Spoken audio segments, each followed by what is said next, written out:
Aneh. Edward berhasil ditenangkan meski Otnal harus tetap berada di atas berangkar. Dedinya benar-benar menangani putranya dengan baik. Kondisi mulai stabil, namun seperti sebelumnya, Otnal harus terus berada di samping Edward yang bahkan tak melepas dirinya barang sekalipun. Trauma bocah kecil itu selalu muncul jika dia sedang sakit, entah itu demam, pilek atau sedang tidak enak badan, dan akan semakin parah di saat seperti ini. Edward memeluk dedinya dengan erat, seolah takut kehilangan sang dedi yang begitu menyayanginya. Mereka semua turut sedih dengan kejadian tidak menyenangkan ini. Tak ada yang bisa memprediksi kapan terjadinya sebuah kemalangan. Nak, makan dulu yuk biar cepat sehat. Baby Bubu juga makan loh, ucap Otnal. Baby Bubu, mata Edward langsung menoleh ke arah Dianra yang berbaring di sebelahnya sambil menatap bocah kecil itu. Auntie baik-baik saja, Baby Bubu gimana? Tanya Edward penasaran, namun dia tidak turun dari berangkar. Tangannya masih menggenggam erat baju Otnal. Baik sayang, Baby Bubu baru saja makan. Sekarang giliran Edward yang makan ya, biar cepat sehat sayang, ucap Dianra dengan lembut. Daddy, Edward mau makan biar cepat sehat, biar bisa jagain kalian semua, ucap bocah kecil itu. Ya udah, Daddy ambilkan makanan dulu ya, ucap Otnal. Gak mau, biar suster yang ambilkan. Edward gak mau Daddy pergi, ucapnya dengan mata berkaca-kaca. Tapi katanya mau makan, masa Daddy tinggal gak boleh sayang? Tanya Otnal. Gak boleh, nanti Daddy hilang, nanti ada yang ambil Daddy dari Edward. Edward gak mau, racau bocah itu.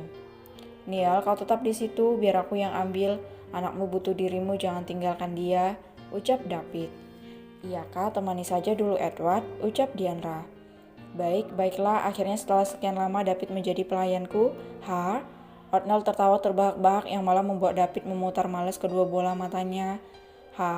Sekali-sekali gak apalah Kak Niel. Pelayanan publik harus makin digiatkan, iya kan sayang? Dianra juga malah ikut memanaskan suasana. Hade, nasib. Cak, banyak gaya kau Niel, ketus David sambil beranjak dari posisinya. Ya sudah, biar kau ambil makan. Kau mau apa kampret? Ketus David. Sayang, Dianra menatap suaminya sambil menaikkan sebelah alisnya. Hai, baiklah baik, ucap David menundukkan kepalanya, tak bisa melawan pada si mama gorila. Suami takut istri? Ejek Otnal. Kaniel, ketus Dianra. Udah dibantuin juga, masa aja ngejek. Benar-benar kampret ya, dasar dokter badut, dokter gila, balas Dianra dengan wajah garang. David tertawa terbahak-bahak, rasakan, ejek David yang langsung menyelonong keluar dari ruangan itu. Maaf, dasar mak lampir tak punya hati, ketus Otnal. Cih, dokter gadungan, balas Dianra. Sementara itu David keluar dari ruangan, dia berpapasan dengan Ara yang baru dari luar. Hei, dari mana? Ucap David yang sudah menganggap Ara sebagai adiknya sendiri. Dari depan tadi, ucap Ara pelan sambil menundukkan kepalanya. David bisa melihat tangan gadis itu gemetaran sambil menggenggam ponselnya. Mata jeli pria itu langsung tahu pasti ada yang tidak beres sedang terjadi pada Ara. Ada apa? Tanya David. Ara menunduk, dia menggenggam erat ponselnya dan David tahu pasti barusan terjadi sesuatu pada gadis itu. Masuklah ke dalam, bicara pada kakak iparmu. Kau harus tenang, Ra. Apapun yang terjadi barusan akan segera dibereskan. Jangan khawatir, ucap David sambil menepuk kepala Ara seperti seorang kakak yang menasehati adiknya sendiri. Baik kak, ucapnya sambil masuk ke dalam ruang inap Dianra dan Edward. David memijit pelipisnya, belum selesai masalah yang satu, sudah muncul lagi masalah yang lain, entah sampai kapan cobaan ini berakhir. Akan kuselesaikan pembuat masalah yang menyinggung Dianra dan Edward. Setelah itu membereskan masalah Ara. Kenapa ada saja masalah yang muncul di saat-saat seperti ini? Gerutu pria itu sambil mengacak-acak rambutnya dengan wajah kesal. Ada apa denganmu? Ucap seseorang yang tak lain adalah Aurel, kakak perempuan David. Kak Aurel? Hai, Kak Aurel, aku capek. Wah, masalahku banyak sekali, rengek David. Meski dia sudah dewasa, baginya Aurel adalah tempat pengaduannya. Kakaknya yang paling dia sayangi adalah tempatnya berkeluh kesah. Meski sering dimarahi oleh wanita cantik yang masih nyaman menjomblo di usia kepala 3 itu. Apa kau lelah? Memang begitu kalau menjadi dewasa, Dek. Kau harus kuat, sudah mau jadi bapaknya. Harus begitu? Ucap Aurel sambil menepuk punggung adiknya. Tapi aku lelah kak, kenapa ada saja yang mengincar istri dan anakku? Aku takut mereka seperti yang kemarin. Kalau sampai terjadi apa-apa pada mereka, aku mungkin akan ikut mati kak. Ucap David yang memeluk kakaknya dengan erat. Adikku yang tampan ternyata sudah dewasa, sudah punya beban sendiri, gak beban orang tua lagi. Kekeh Aurel. Cak, kak aku serius tahu, ucap David. Iya adikku sayang, kamu harus kuat. Semua kan baik-baik saja. David kan pria terhebat yang bisa-bisanya lari dari rumah saat usianya masih sangat muda dan malah membuka bisnisnya sendiri sampai membuat seluruh keluarga panik, ucap Aurel. Jangan diingat kak, aku kan jadi malu, ucap David sambil menatap kakaknya.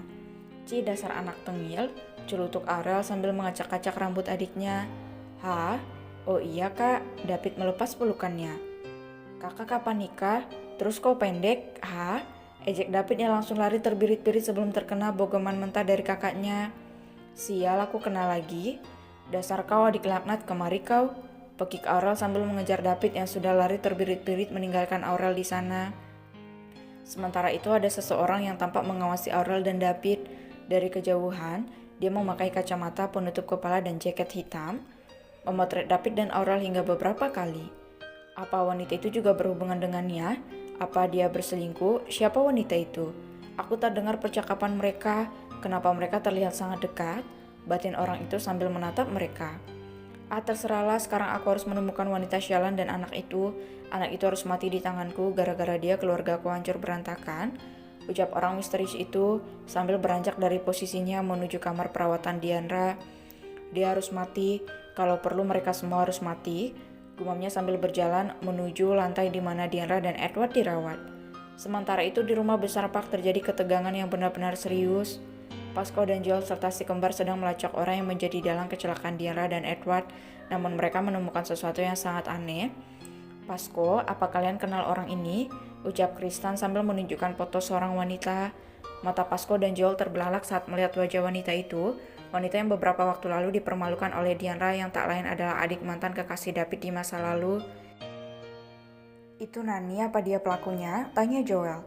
Namun si kembar menggelengkan kepalanya.